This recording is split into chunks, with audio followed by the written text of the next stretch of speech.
Salam, selamat pagi, selamat beribadah. Siapkan hati dan diri untuk mendengar firman Tuhan, ya. Puji Tuhan.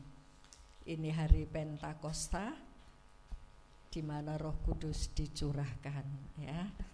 Hari Pentakosta zaman dulu adalah hari memperingati hari panen 50 hari, ya. Nah, sekarang tepat hari Pentakosta itu Roh Kudus dicurahkan. Jadi makna yang diterima oleh orang-orang percaya saat ini adalah hari turunnya Roh Kudus. Padahal sebetulnya sudah ada sejak zaman Israel dulu, ya. Puji Tuhan. Ya, pagi hari ini kita akan belajar bersama-sama tentang kehausan akan Tuhan, ya. Roh Kudus dicurahkan kepada orang-orang yang haus akan Dia, dan ketika Roh Kudus dicurahkan, Roh Kudus itu izinkan untuk beraktivitas dalam setiap pribadi kita, ya. Sudah 9 hari setiap sore kita kumpul di tempat ini, memuji menyembah Tuhan, membaca firman-Nya, ya. Mari yang belum pernah merasakan pujian penyembahan, menghadap hadirat Tuhan itu seperti apa, masih ada 1 hari nanti sore, ya, untuk kita bisa berkumpul bersama, memuji menyembah Tuhan, ya. Enggak ada permintaan lain, cuma memuji menyembah Tuhan, ya, dan mendengar suaranya. Haleluya, ya. Firman Tuhan pagi hari ini saya beri judul, jangan biarkan bejanamu kosong, ya. Sesungguhnya dalam kehidupan manusia itu ada tubuh, jiwa, dan roh, ya.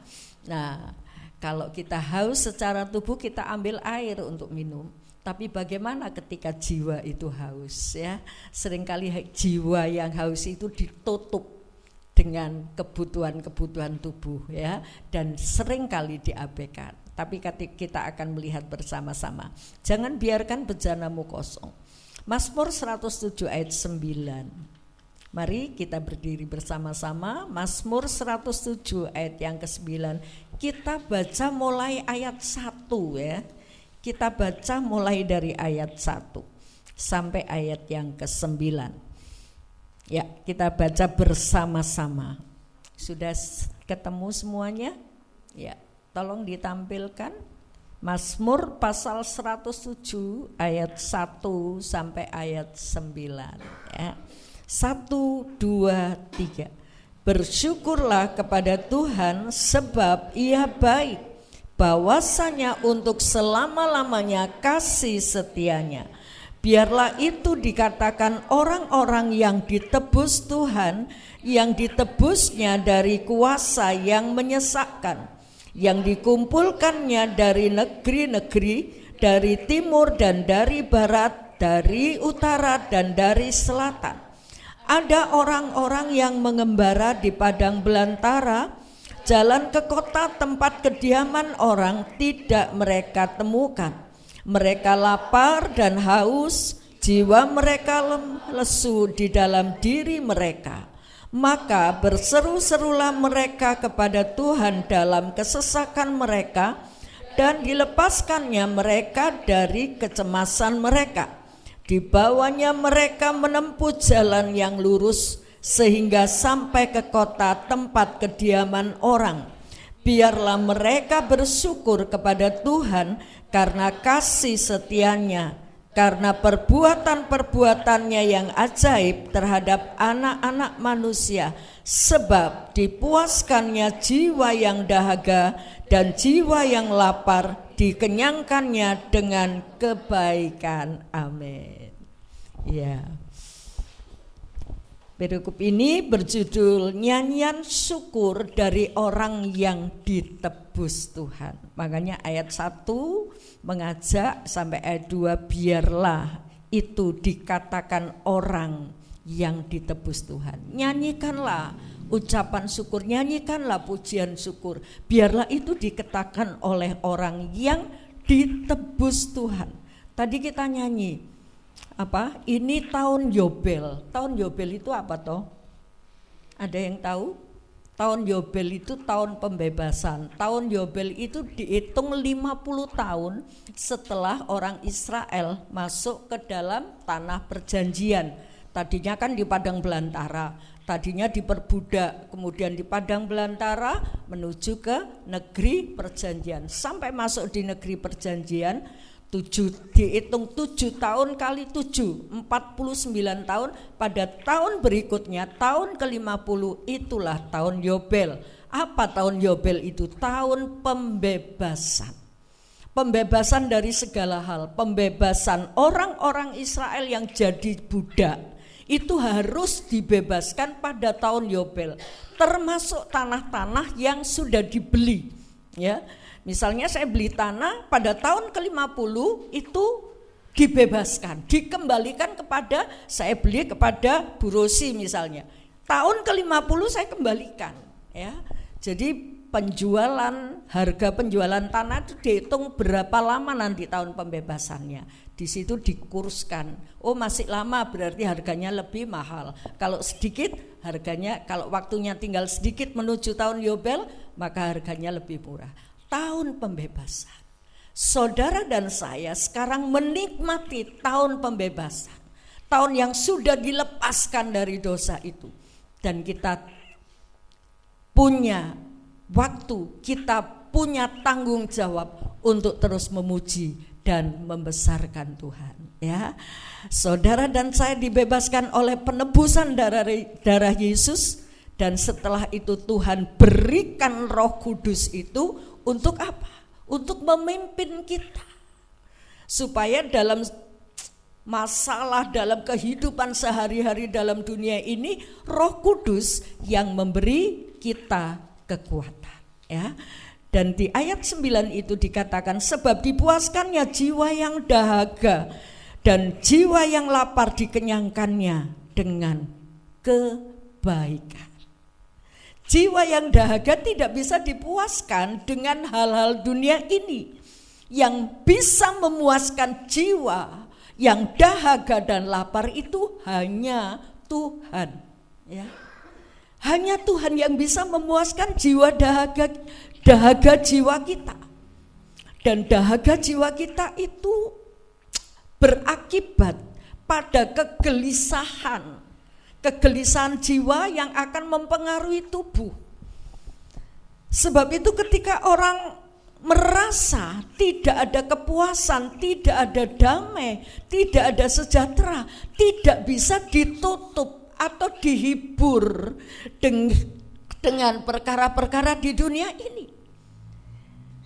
Kadang ketika seorang muda belum menikah merasa gak ada damai, mungkin kalau saya menikah nanti saya damai, saya sejahtera. Ternyata ketika sudah masuk dalam pernikahan tidak menjamin kebahagiaan itu. Ketika jiwa dahaga akan Allah diabaikan dan ditutup dengan aku mencari kepuasan di dunia ini, mencari air yang ada di dunia ini, kamu akan haus lagi, kata Tuhan kepada perempuan di tepi sumur. Kalau kamu minum air ini, kamu akan haus lagi. Tapi kalau kamu minum air kehidupan, kamu tidak akan haus lagi. Jadi saudaraku, mari koreksi diri bagi orang-orang yang sudah ditebus Tuhan. Kita sudah memasuki tahun Yobel, tahun pembebasan, kita sudah dibebaskan. Dan ketika kita sudah dibebaskan, perhatikan jiwamu. Ketika jiwamu merana, bukan karena jiwa itu membutuhkan penghiburan di dunia ini, dipakai untuk ke kafe, dipakai untuk healing, jiwa itu tidak akan terpuaskan. Tetapi jiwa saudara, jiwa saya hanya bisa dipuaskan oleh kebaikan Tuhan, ya. Sebab itu kalau ada orang yang tidak ada minat untuk mencari Tuhan, ini jiwanya sedang gersang dan mereka mulai mencari dan tidak akan pernah dipuaskan selagi apa yang dicari itu sesuatu yang ada di dunia ini. Tapi datanglah kepada Tuhan dengan membuka, ini Tuhan, bejanaku kosong, isi, curahkan, haleluya, kuasamu mujizatmu, Roh Kudusmu untuk memimpin seluruh kehidupan. Ya, jangan biarkan bejanamu kosong. Mari kita akan belajar bersama-sama dari satu kisah dalam 2 Raja-Raja pasal 4 ayat 1 sampai ayat 7. 2 Raja-Raja pasal 4 ayat 1 sampai ayat 7. Bisa dibacakan seluruh ayat ini 2 Raja-Raja supaya kita bisa tahu ceritanya ya. Pasal 4 ayat 1 sampai 7. 2 Raja-Raja pasal 4 ayat 1 sampai 7. Minyak seorang janda. Salah seorang dari istri-istri para nabi mengadukan halnya kepada Elisa sambil berseru, "Hambamu, suamiku, sudah mati, dan engkau ini tahu bahwa hambamu itu takut akan Tuhan. Tetapi sekarang penagih hutang sudah datang untuk mengambil kedua orang anakku menjadi budaknya." Jawab Elisa kepadanya, "Apakah yang dapat kuperbuat bagimu? Beritahukanlah kepadaku apa-apa yang kau punya di rumah." Berkatalah perempuan itu, "Hambamu ini tidak punya sesuatu apapun di rumah kecuali sebuah buli-buli berisi minyak." Lalu berkatalah Elisa, "Pergilah, mintalah bejana-bejana dari luar, daripada segala tetanggamu, bejana-bejana kosong, tetapi jangan terlalu sedikit. Kemudian masuklah, tutuplah pintu sesudah engkau dan anak-anakmu masuk. Lalu tuanglah minyak itu ke dalam segala bejana. Mana yang penuh, angkatlah." Pergilah perempuan itu daripadanya. Ditutupnyalah pintu sesudah ia dan anak-anaknya masuk.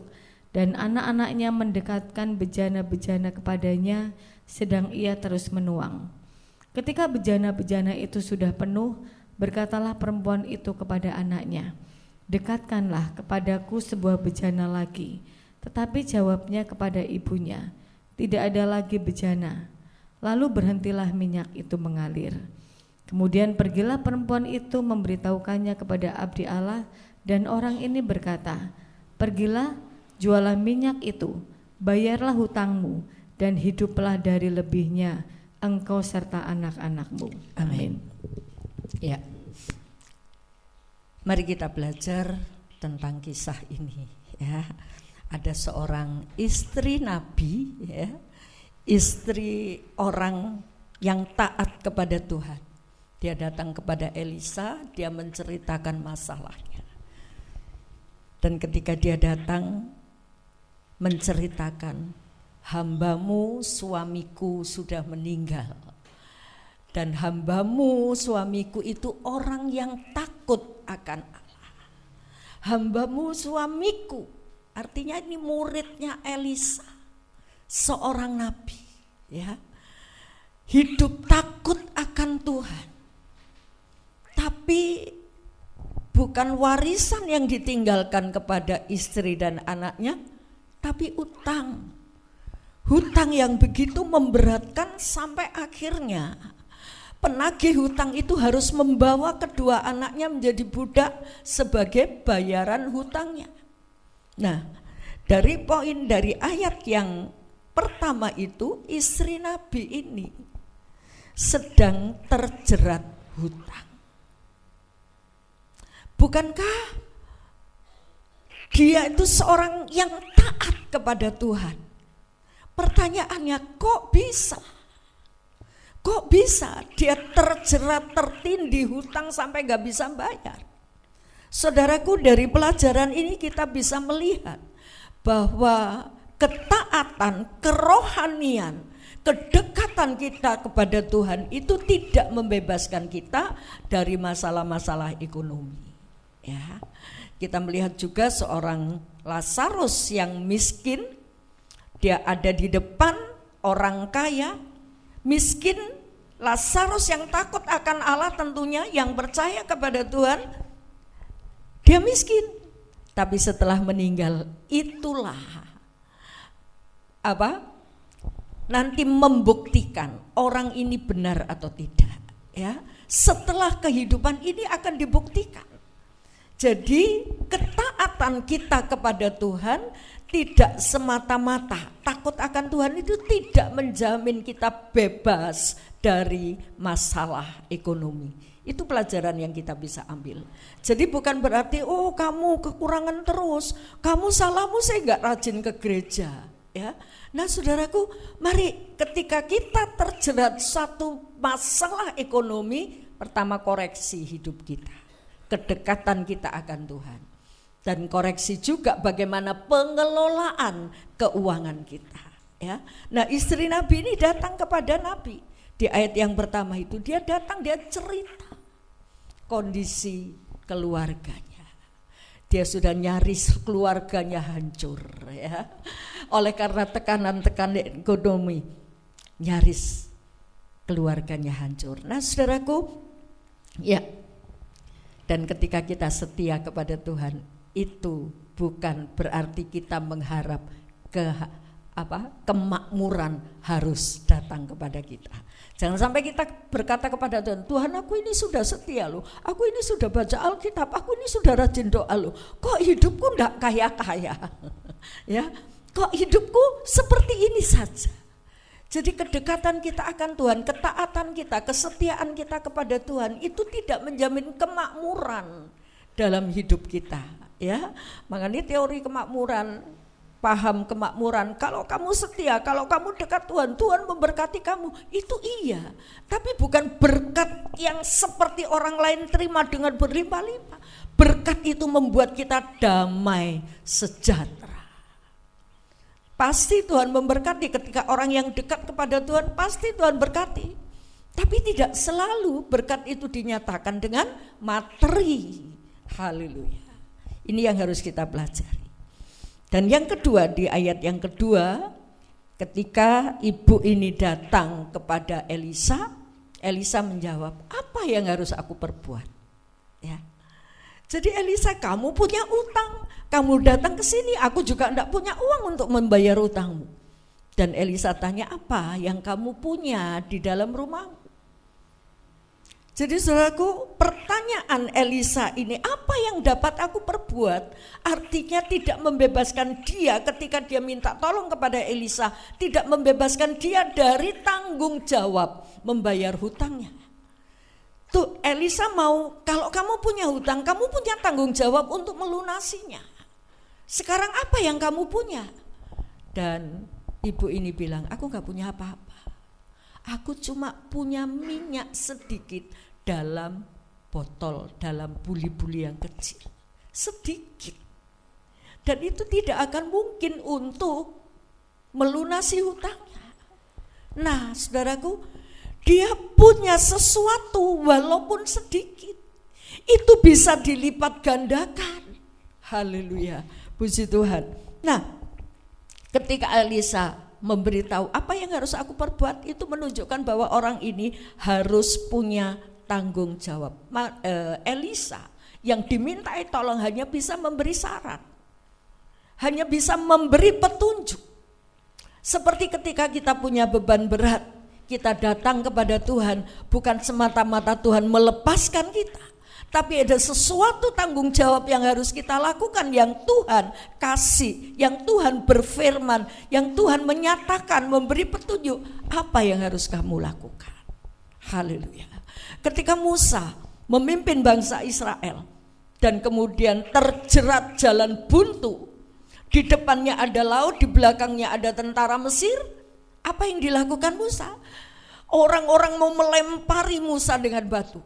Dan Musa menangis, Tuhan bagaimana ini? Bagaimana ini? Dan Tuhan berkata, sudah, kamu jangan mengeluh-mengeluh begitu, seolah-olah gak ada gunanya. Sekarang kamu bawa, kamu tongkatmu itu, kamu berdiri di tepi laut itu, angkat tongkatmu. Nah saudaraku, Tuhan memberi petunjuk. Gak usah kamu mengeluh-mengeluh tok, gak ada jalan keluar dalam keluhanmu. Dan Tuhan dengarkan suara Tuhan yang memberi petunjuk. Dan Musa mengangkat tangan, yang membelah laut siapa? Tuhan. Lakukan bagian kita, tanggung jawab kita. Selebihnya Tuhan yang akan bekerja dengan kuat kuasanya. Jadi ketika kita datang kepada Tuhan, minta tolong kepada Tuhan, coba dengarkan suaranya. Apakah ada sesuatu yang harus kita lakukan? Bisa jadi kita tidak melakukan sesuatu dan Tuhan langsung berbuat, bisa jadi. Tapi tidak selamanya. Selama kita masih ada sesuatu yang bisa kita lakukan. Ketika Tuhan memberi petunjuk, angkat tongkatmu. Minyak dalam buli-bulimu walaupun sedikit, itu bisa dipakai untuk melunasi hutang. Nah saudaraku, mari kita sadar ketika kita datang kepada Tuhan. Kita buka hati, kita membuka diri. Dan ketika menunjukkan sesuatu, dosa-dosa kita, sombongan kita dibongkar oleh Tuhan. Izinkan Dia bekerja sehingga Roh Kudus itu tercurah dan kita memberi diri untuk dikuasai oleh Roh Kudus. Haleluya. Ya, yang ketiga, ayat yang ketiga. Apa yang dikatakan oleh Elisa kepada ibu ini? Lalu berkatalah Elisa, pergilah, mintalah bejana-bejana dari luar, daripada segala tetanggamu, bejana-bejana kosong, tetapi jangan terlalu sedikit. Minta, pinjem, ember, tong, apa saja ya yang banyak, jangan terlalu sedikit, pinjam. Tapi bejana itu harus kosong, nggak boleh ada isinya. Ya. Bejana itu kosong, jangan terlalu sedikit. Nah saudaraku, ini adalah mungkin kalau saudara atau saya jadi ibu janda ini, kita mikir untuk apa Pak Elisa? Ya, kalau saya pinjam bejana ini, bisa muncul pertanyaan itu, untuk apa? Tapi ibu ini melakukan sesuai apa yang dikatakan oleh Elisa. Ini adalah satu tindakan iman. Dan dikatakan pinjam dari tetanggamu bejana-bejana, tetapi jangan terlalu sedikit. Kemudian ya, Elisa menjelaskan, kemudian masuklah, tutuplah pintu sesudah engkau dan anak-anakmu masuk, lalu tuanglah minyak itu ke dalam segala bejana. Mana yang penuh, angkatlah. Nah saudaraku, Elisa memberitahu pinjam, kalau sudah pinjam tutup pintumu, kamu dan anakmu saja di dalam, tuang minyak. Lah ini nasihat dari Elisa. Bisa jadi kan perempuan ini pakai akalnya berkata, untuk apa, mana cukup Pak, minyaknya sedikit, dituang dalam bejana-bejana kosong yang banyak, mana bisa. Dia tidak menyerekal bukan dia tidak percaya ya. Dia tetap percaya, ini yang sarannya Elisa, saya mau lakukan. Walaupun itu tidak masuk di akalnya. Nah saudaraku, ketika kita datang kepada Tuhan, coba dengarkan suaranya. Suara yang tentu sesuai dengan firman Tuhan ini. Saudaraku, dan ketika kita mendengar, apa iya sih Tuhan? Mosok Tuhan, minyakku sedikit dituang di bejana kosong, mosok cukup? Mari kita tetap tunduk, kita melakukan apa yang disarankan oleh firman Tuhan. Haleluya. Matius 17 ayat 20, silakan. Matius pasal 17 ayat 20. Ia berkata kepada mereka, karena kamu kurang percaya, sebab aku berkata kepadamu, sesungguhnya sekiranya kamu mempunyai iman sebesar biji sesawi saja, kamu dapat berkata kepada gunung ini, pindah dari tempat ini ke sana, maka gunung ini akan pindah dan tak akan ada yang mustahil bagimu. Tak akan ada yang mustahil bagimu bagi orang percaya. Ya, bukan berarti kita harus memindahkan gunung, tapi seberat apapun masalah yang sedang engkau tanggung, ketika engkau percaya bahwa Yesus sanggup memberi pertolongan, itu pun akan terpecahkan. Haleluya. Asal kita punya iman sebiji sesawi. Iman itu apa toh? Percaya dengan perkataannya, percaya dengan kuasanya, percaya dengan keajaiban yang dimiliki oleh Allah. Ketika saudara dibawa oleh Tuhan menghadapi berbagai macam masalah, percaya saja. Karena satu saat pasti kita menemukan jalan keluar dan kita menerima tahun Yobel pembebasan. Kita menerima kelepasan. Haleluya. Tindakan iman yang dilakukan oleh ibu janda dari nabi Tuhan ini. Nurut, dia pinjam bejana sebanyak-banyaknya. Dan setelah itu Elisa bilang apa? Tuang minyakmu yang sedikit itu. Tanpa dia mengeluarkan argumennya, nggak mungkin lah ini, wes nggak mungkin, sudahlah kita nggak usah lakukan, percuma. Kalau itu yang dia lakukan, itu dia tidak percaya, maka tidak akan terjadi bejana-bejana itu penuh. Tapi karena dia percaya, dia lakukan, dia tuang minyak itu, dan akhirnya bejana-bejana seluruhnya penuh. Jangan sampai berhenti ya. Begitu dituang penuh, dipinggirkan, dibantu sama anak-anaknya ya. Diseret yang penuh, diganti yang kosong, diseret lagi sampai penuh. Mana lagi bejana yang kosong? Oh sudah gak ada. Dan saat itu minyak itu berhenti ya. Berani menuangkan apa yang sedikit itu ya. Berani menabur, berani memberikan, membuang, menuang ya, apa yang sedikit. Dan ternyata Tuhan melipat gandakan.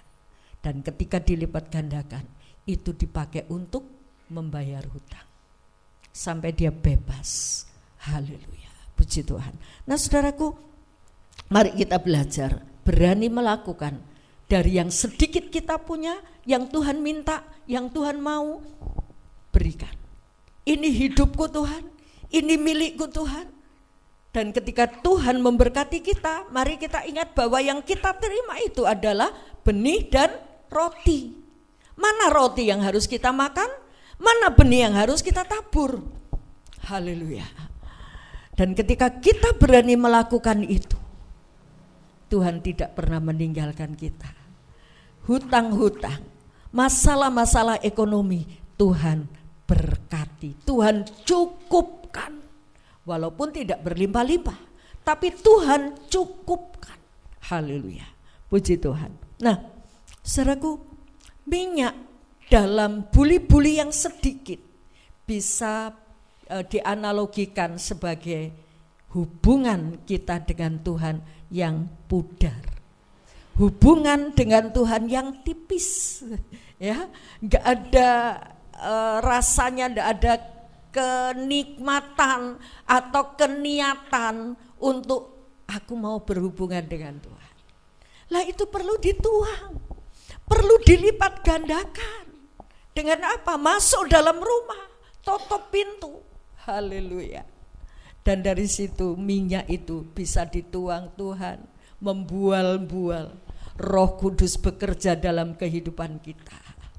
Haleluya. Nah saudaraku, kita mau belajar dari ibu janda ini. Ketika dia melakukan tindakan iman, kuasa Tuhan dinyatakan.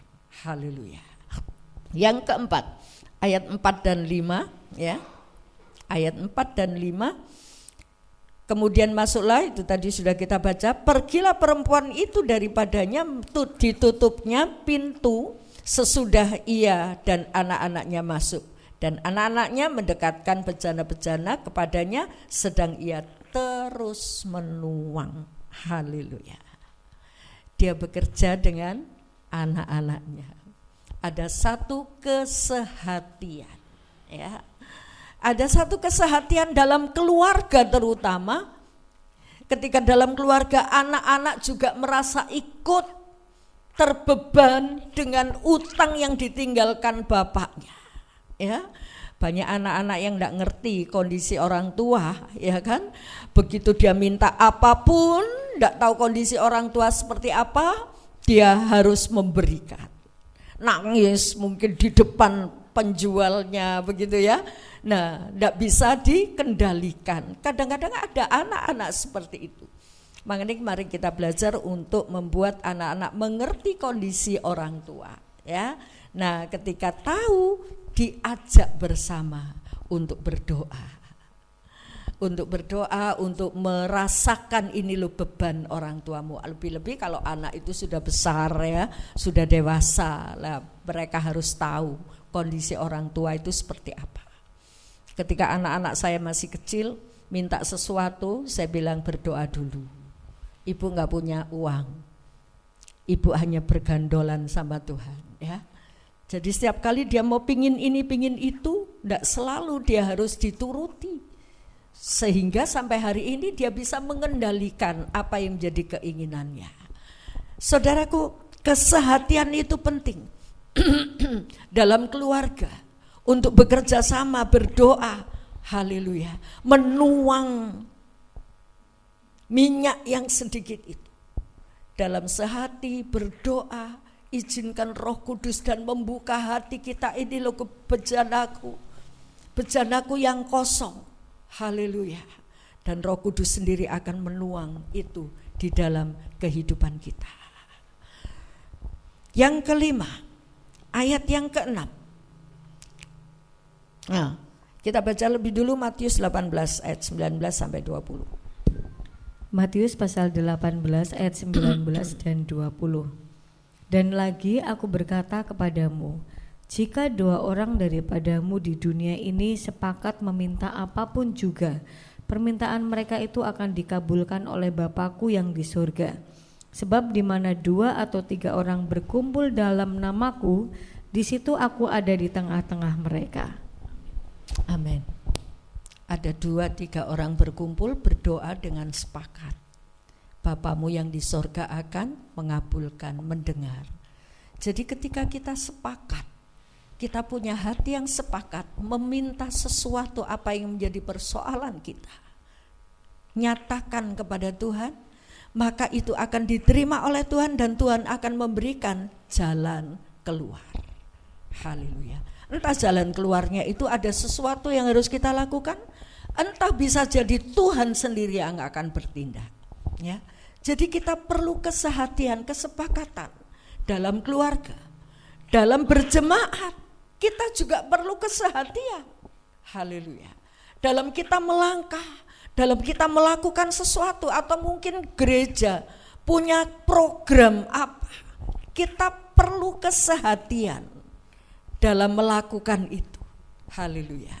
Dan ketika kita kekurangan, kita bisa minta sama Tuhan dalam kesepakatan hati. Jangan sampai ketika ada sesuatu yang kita rindukan, sesuatu untuk kita bisa lakukan, coba ceritakan.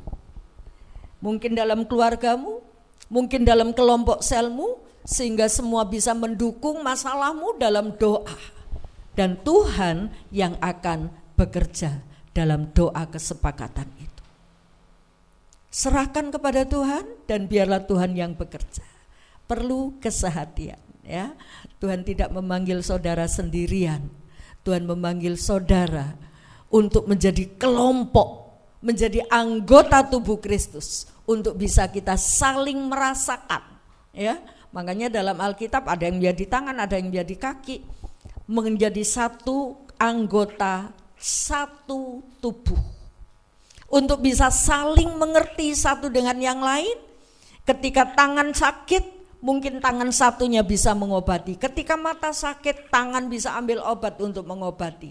Nah saudaraku, ada kesehatian, kerjasama yang baik. Haleluya. Itu akan membuahkan satu pekerjaan Allah. Bapamu yang di sorga akan mengerti, mengabulkan. Haleluya. Kesehatian itu mari kita kerjakan dalam kehidupan kita, baik di dalam keluarga maupun dalam berjemaah ya. Bukan hanya berjemaah, dalam satu organisasi saja, kalau tidak ada kesehatian, pecah, hancur. Dalam kerjasama untuk membuat satu bisnis, kalau tidak ada kesehatian juga akan hancur. Masing-masing ingin merasakan menang sendiri, masing-masing ingin merasakan aku harus untung banyak, hancur. Tapi kalau ada kesehatian, haleluya. Dan Tuhan sendiri ketika 2-3 orang berkumpul untuk memuji Tuhan dalam namaku, aku hadir. Ketika saat ini kita datang berkumpul, Tuhan hadir. Saat sore kita berdoa bersama memuji Tuhan, Tuhan hadir. Dan itu bisa kita rasakan, bukan dirasa-rasakan ya. Tapi ketika kita menyembah, hati kita terarah kepada Tuhan, Tuhan hadir di tengah-tengah kita. Tuhan akan menyingkap. Tuhan akan membawa kita semakin merendahkan diri di hadapan Tuhan. Dan semakin kita merasakan Roh Kudus itu bekerja dalam kehidupan kita. Puji Tuhan. Ya, yang kelima ayat yang ke-6. Ayat yang ke-6 dikatakan, ketika bejana-bejana itu sudah penuh, berkatalah perempuan itu kepada anaknya, dekatkanlah kepadaku sebuah bejana lagi. Tetapi jawabnya kepada ibunya, tidak ada lagi bejana. Lalu berhentilah minyak itu. Haleluya. Jadi ketika ibu itu menuang, saudaraku, mengaktifkan kembali hubungan dengan Tuhan. Tadi minyaknya tinggal sedikit, tapi berani dituang. Roh Kudus diizinkan untuk bekerja dalam hidupnya. Ketika saudara percaya, saya percaya kepada Tuhan, itu Roh Kudus sudah dimeteraikan, ya, distempel, dicap, dimeteraikan dalam kehidupan kita. Tapi pertanyaannya, ketika kita diberi Roh Kudus, apakah Roh Kudus itu kita perhatikan? Apakah Roh Kudus itu kita ajak untuk berkomunikasi ketika kita punya persoalan? Bahkan ketika kita punya berkat, apakah kita juga berkomunikasi dengan Roh Kudus? Ya, nah Roh Kudus perlu diaktifkan, tuang minyak itu. Haleluya. Kalau ada waktu-waktu kesempatan untuk kita bisa memuji menyembah, apalagi ketika diumumkan di gereja ada doa, seringkali tidak diminati. Tapi mari kita bangkitkan roh yang ada di dalam diri kita. Ketika kita mengalami kegersangan dalam hidup ini, coba belajar. Aku mau datang Tuhan, aku perlu damai sejahtera-Mu. Haleluya, puji Tuhan. Nah, ketika bejana-bejana kosong itu didekatkan, ternyata bisa penuh dengan minyak yang sedikit tadi bisa dituang. Roma 8 ayat 13 silakan. Roma pasal 8 ayat yang ke-13. Sebab jika kamu hidup menurut daging, kamu akan mati. Tetapi jika oleh roh kamu mematikan perbuatan-perbuatan tubuhmu, kamu akan hidup. Kalau kamu menuruti keinginan daging, ujungnya mati. Manusia hidup, tidak ada yang tidak mati. Semua manusia pasti mati. Karena apa? Akibat dosa Adam itu loh. Ya, akibat dosa itu manusia harus mati. Mati tubuhnya.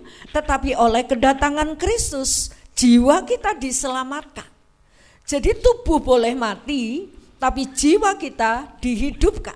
Nah, kapan tubuh ini akan memiliki kehidupan yang sempurna, penebusan itu yang sempurna? Karena Tuhan ketika datang menebus dosa kita, bukan cuma menebus menyelamatkan jiwa kita, tapi tubuh kita juga ditebus. Tapi tunggu, ketika sudah mati, bangkit. Setelah bangkit ketemu dengan jiwa kita, dan kita akan hidup sempurna dengan tubuh dan jiwa bersama Tuhan. Itu nanti. Tapi saat ini tubuh saudara dan tubuh saya pasti mati, ya. Nggak ada yang kekal. Nah, kalau kamu hidup dalam daging, kamu mati. Tapi kalau kamu hidup oleh roh, kamu akan mematikan kehendak daging. Seringkali kehendak daging kita tidak bisa terbendung, ya, tidak bisa dikendalikan, kemauan yang kuat. Karena apa? Ada Roh Kudus. Tapi Roh Kudusnya seolah-olah tidak diberi kesempatan untuk bekerja. Sebab itu matikanlah dalam dirimu semua yang jahat, yang kotor, ya, buang, katanya Petrus, buang. Dan izinkan Roh Kudus yang bekerja memimpin kita.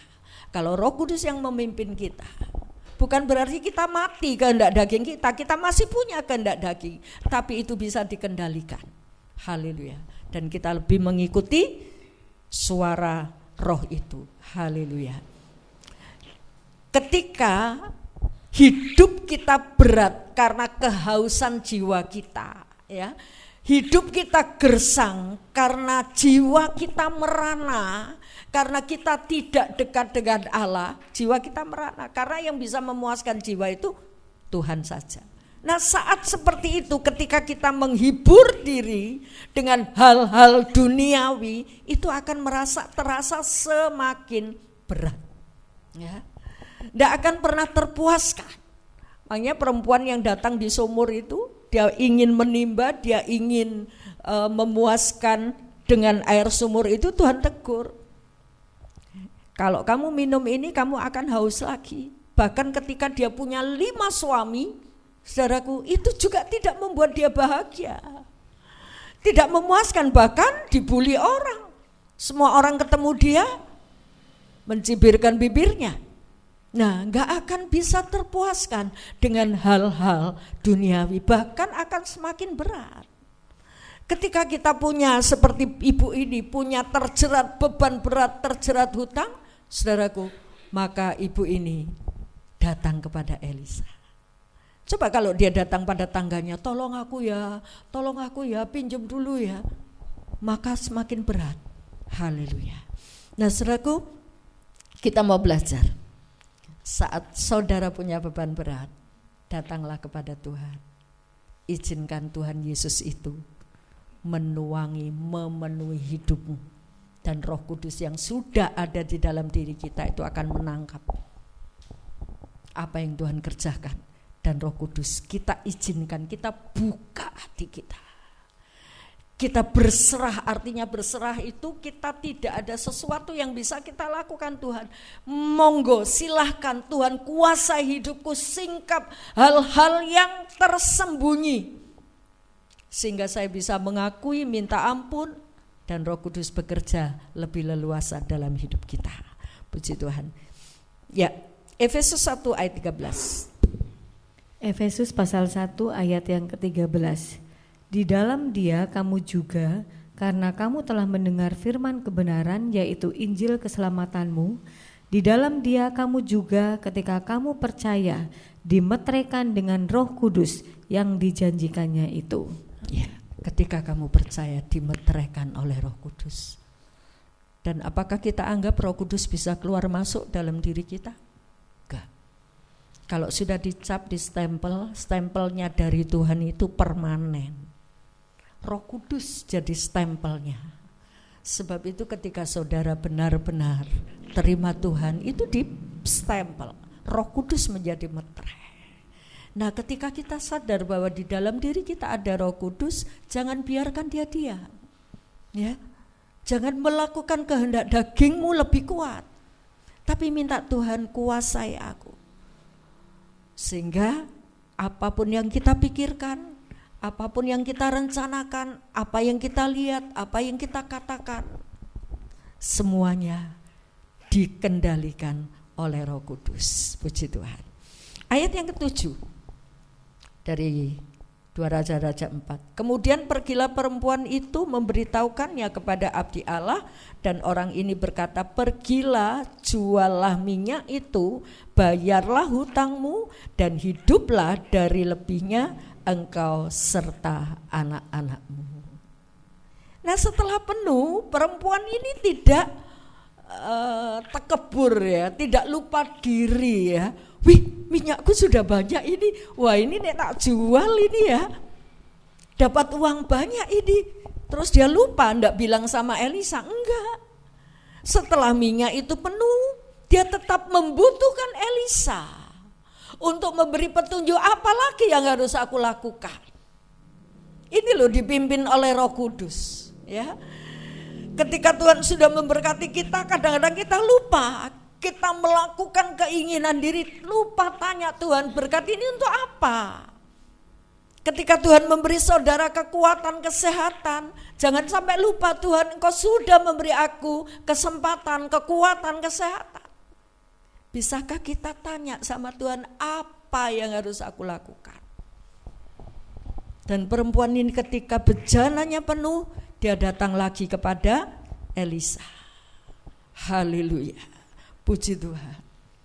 Saudaraku, mungkin saudara pernah punya pengalaman dipenuhi Roh Kudus, ya, sampai berdoa bergetar-getar, mengeluarkan kata-kata yang kita tidak bisa ngerti.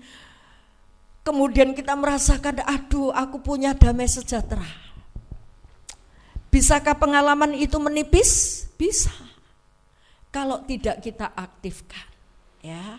Sebab itu setiap saat ketika kita sudah pernah punya pengalaman itu, nah jangan lupa baca firman, miliki hubungan yang terus terkendali dengan Tuhan, ya. Dan itu yang akan terus memberi kita petunjuk langkah apa yang harus kita lakukan. Haleluya. Perempuan ini datang kepada Elisa, apa? Ini sudah penuh semua, ini mau diapakan? Dan Elisa memberi tunjuk, jual. Kalau sudah dijual, terutama apa? Bayar hutang. Haleluya. Tanggung jawabmu, lakukan. Jangan sampai punya uang lupa utangnya. Nah, bayar. Dan kamu hidup dari selebihnya. Artinya dia tidak lagi kekurangan. Haleluya. Dia tercukupkan, hutangnya lunas, hidup sehari-hari tercukupkan. Haleluya. Bukan berarti ketika kita minta Roh Kudus memimpin kita tidak pernah mengalami masalah ekonomi, tidak juga. Tapi kita terpelihara. Menghadapi masalah ekonomi pun ada petunjuk dari Tuhan. Apa yang harus kita lakukan? Kalau toh mungkin ya, hari ini tidak ada sesuatu yang bisa kita nikmati. Kita tidak punya sesuatu untuk dimasak.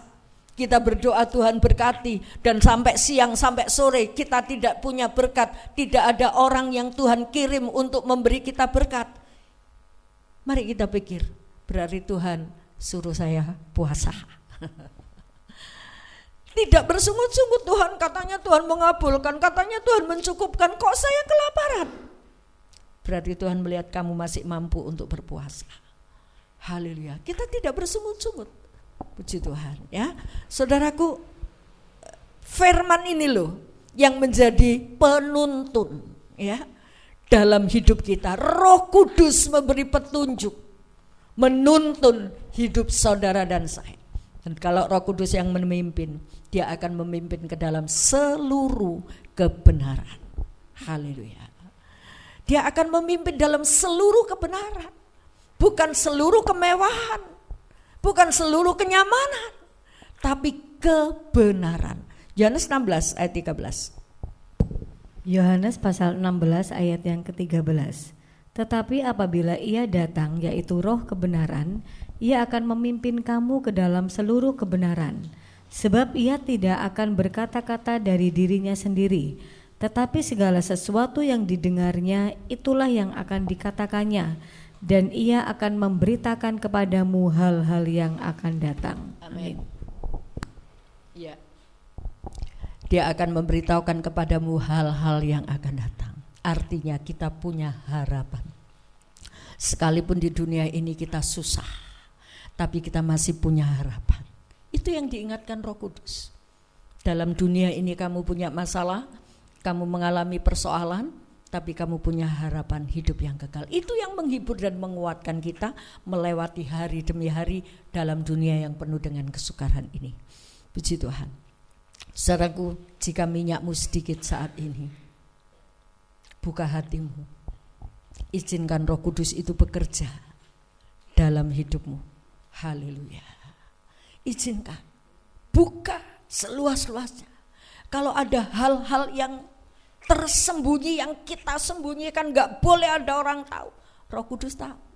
Dan kalau itu tidak berkenan di hadapan Tuhan, izinkan dia membongkar, izinkan dia menyucikan hidup, sehingga Roh Kudus boleh bekerja dengan leluasa dalam hidupmu, dan engkau dipakai oleh Tuhan.